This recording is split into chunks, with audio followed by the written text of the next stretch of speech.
It is my sincere impression that we had extremely valuable inputs, discussions, and deliberations over the last 3 days. And I think we experienced a very strong signal from the global community, a strong and clear steer telling us that circular economy will be our common goal on our way to make sustainability happen, to get it into action. And we learned from delegations all over the world, including governments, but also representatives of civil society, how many, many different initiatives, projects, and instruments already exist to develop this approach of circularity into reality for our economies, for our policies, and for our societies, for the people we all work for. It will be our common task now to learn from these lighthouse examples from all continents, to understand the essence of their concepts and to develop adequate tools, bringing them from being pilot examples into mainstreaming. We all know that natural resources are limited, but consumption is rising.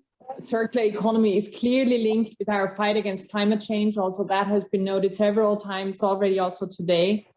And measures for circularity will also contribute to our common goal to hold temperature rise below 2 or better below 1.5 degrees. A positive contribution to the reduction of greenhouse gas emission is, of course, a clear indicator for circularity. So we need to measure also this circularity. We learned also during these 3 days that it will be vital to look at and to learn from grassroots initiatives performed by different kind of actors up to small and medium-sized enterprises, to learn from small-scale projects initiated, by instance, by young people or local initiatives, while at the same time using also the experiences of large industrial-sized, for example, eco-industrial parks. All of them, no matter the size, no matter where they are united by their common goal of achieving performances and services with an optimized minimum consumption of resources. So designing the mainstreaming of all those lighthouse examples and best practices will be the approach to follow also within this important initiative brought up by UNIDO.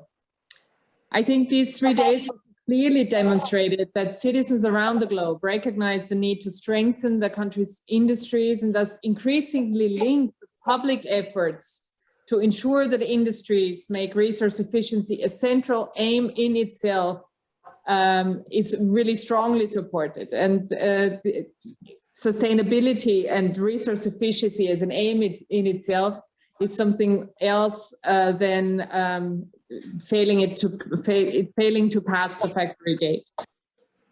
It was a key message also from these deliberations for me that inclusiveness of the targeted transformation might be the global society's prime request regarding any future industrial development.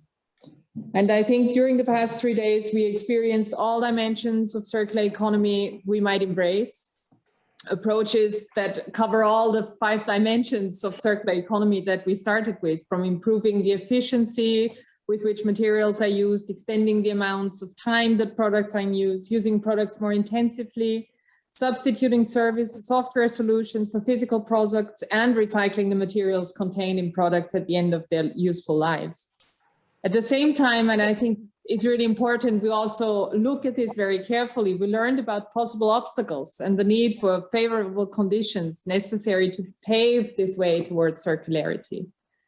And I think I can speak for both of us as co-chairs. All these experiences, all these examples, all these lessons will guide my co-chair and myself in summarizing what we heard and in proposing possible next steps and targets to be developed within this important process facilitated by the UNIDO.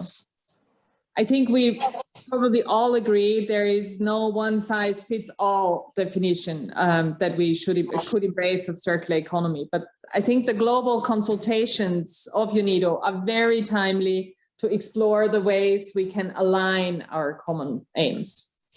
The adoption of circular economy principles and best practices will help also to overcome the barriers to the transition to a circular economy. And we are confident and we hope that the consultations do not stop at the end of this meeting, do not stop tomorrow, but that we bring the main messages from these consultations to the Industrial Development Board in July and also to the General Conference in December.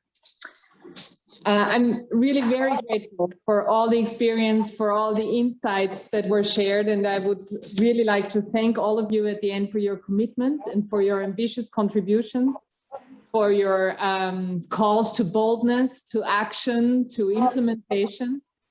Also for your clearness on the support needed and the obstacles we still face. But my co-chair and I will try to make the best out of it, with UNIDO's help, of course. So let me finally join all those expressing my sincere gratitude to the UNIDO team for the excellent preparation and for guiding us through these impressive 3 days.